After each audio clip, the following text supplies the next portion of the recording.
अनन्या आणि रिया, तुमचं स्वागत आहे. तुमच्या शाळेचं नाव काय आहे बेटा?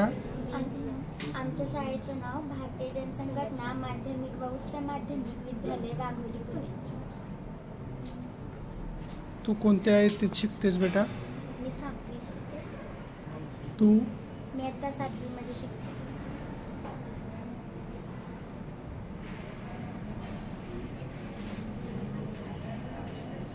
कोणकोणते विषय शिकतात तुम्ही?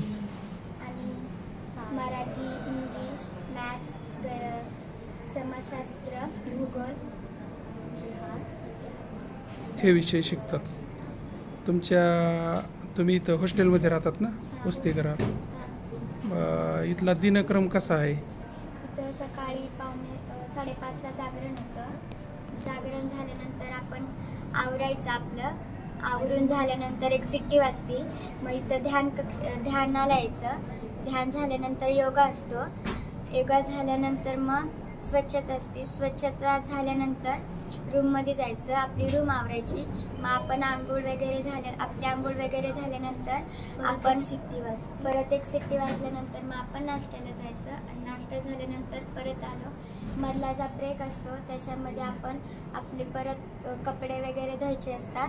आणि ते झाल्यानंतर सिट्टी वाजली की स्टडीला बसायचं. आणि स्टडी सुटल्यानंतर आपण शाळेचा गणवेश वगैरे घालून जेवायला जायचं. ज्यांचे तास आहे ते तासाला जातात आणि ज्यांचे तास नाही आहेत ते जेवून शाळेमध्ये थांबतात. तुमच्या इथे ग्रंथालय पण दिसते तिथे, त्या ग्रंथालयाचा कसा उपयोग करतात तुम्ही? आम्ही प्रत्येक विद्यार्थ्यांना वार दिलेले असतात.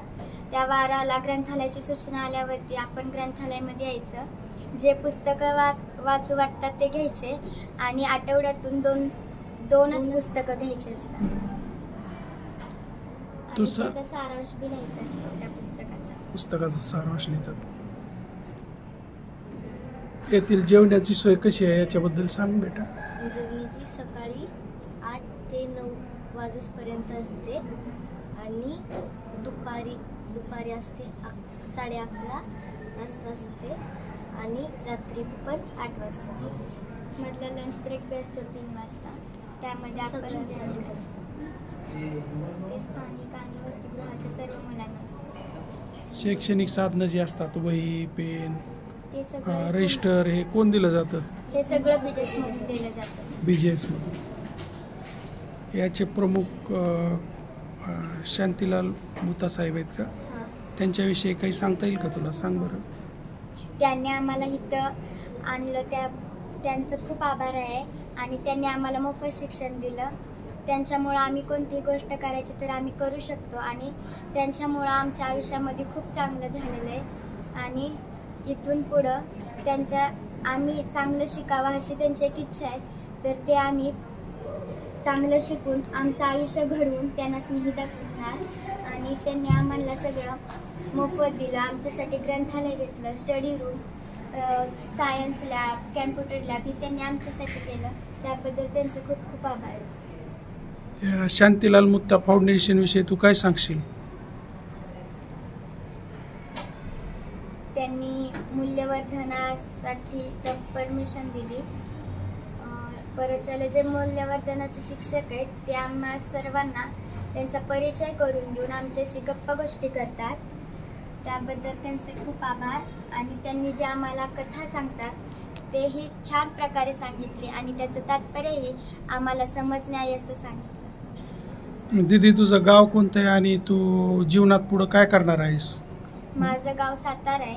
मी माझ्या जीवनानंतर म्हणजे मी मोठी झाली की माझ्या जे वडिलांनी मला स्वप्न सांगितले ते मी पूर्ण करून मी माझ्या आई वडिलांचं नाव मोठं करणार. काय आहे तुझ्या आई वडिलांचं स्वप्न तुझं? माझ्या आई वडिलांचं स्वप्न आहे की मी कराटे टीचर व्हावी आणि ते मी पूर्ण केल्याशिवाय राहणार. या आपल्या संपूर्ण भारत देशाविषयी तुला काय वाटते? आपला भारत देश एक महान आहे आणि त्यांनी आपल्याला संविधानासाठी म्हणजे डॉक्टर बाबासाहेब आंबेडकरांनी आपल्याला चांगले नियम लागावे, शिस्त लागावी यासाठी त्यांनी संविधान लिहिलं. त्यांनी 2 वर्ष 11 महिने 18 दिवसासाठी आपले संविधान पूर्ण करून आपल्या संविधानासाठी त्यांनी खूप कष्ट घेऊन रात्र जागून त्यांनी आपलं संविधान केलं. त्यासाठी आपल्या भारताला किंवा जगाला शिस्त लागली. आपल्या भारत देशामध्ये जी विविधता आहे, विविध जाती धर्माचे लोक राहतात आणि त्याच्याकडे तू कसं पाहतेस? त्यांच्याकडे मी नीट पाहणार, ते चांगले आहेत, त्यांची सवय, त्यांचं शिस्त, ते छान प्रकारे वागतात. इतर कोणाचं भांडण झालं तर ते सोडवायचा प्रयत्न करतात. छत्रपती शिवाजी महाराजांनी स्वराज्य स्थापलं त्यांच्या काळामध्ये आणि स्वराज्याची निर्मिती केली. शिवरायांबद्दल काय वाटतं तुला? शिवरायांनी आपल्याला कुणी ठार करू नये म्हणून त्यांनी एवढ्या लढाई केल्या, गड जिंकून आणली. त्यामुळं त्यांनी जे आपल्या देशासाठी केलंय ते खूप चांगल्या ह्याने केलंय. आता एकूणच तू या पुणे शहरामध्ये तू राहतेस, तर पुणे शहराविषयी काय सांगशील? पुणे शहर हे खूप छान आहे. इथं प्रदूषण खूप असतं, पण प्रदूषणासाठी एक उपाय असतो की तिथं ट्रॅफिक होऊ नये म्हणून सिग्नल असतो. त्या सिग्नलावरून सगळे नियम पाळतात. आणि आमच्या हॉस्टेलमध्ये बी वॉचमन आहेत, जे की कोण विद्यार्थी बाहेर गेला तर त्यावर एक वॉचमन जातो आणि एक अर्ध जर कोणी पळून जात असेल तर त्यालाही अडवता येतं. पळून का बरं जात असतील? पळून काही विद्यार्थ्यांना इथं राहू वाटत नाही आणि काही विद्यार्थी खूप रडतात की मला इथं नाही राहायचं. त्याच्यामुळं काही विद्यार्थी पळून जातात. तर त्यांना तिथं अडवण्यात येतं. मग आपल्या अधीक्षकांना सांगतात, मग अधीक्षक त्या विद्यार्थ्याला समजून सांगतात व त्याच्या वडिलांना बोलवून घेतात. अतिशय गोड चुणचुणीत मुलं आहेत त्या शाळेमध्ये. आणि आहाराविषयी काय सांगशील बेटा? इथं जो मिळतोय आहार त्याच्याविषयी? आहार इथं चांगलाच मिळतो, सगळं चांगल्या प्रकारे. आणि त्याची सुरुवात कशी होते सकाळी?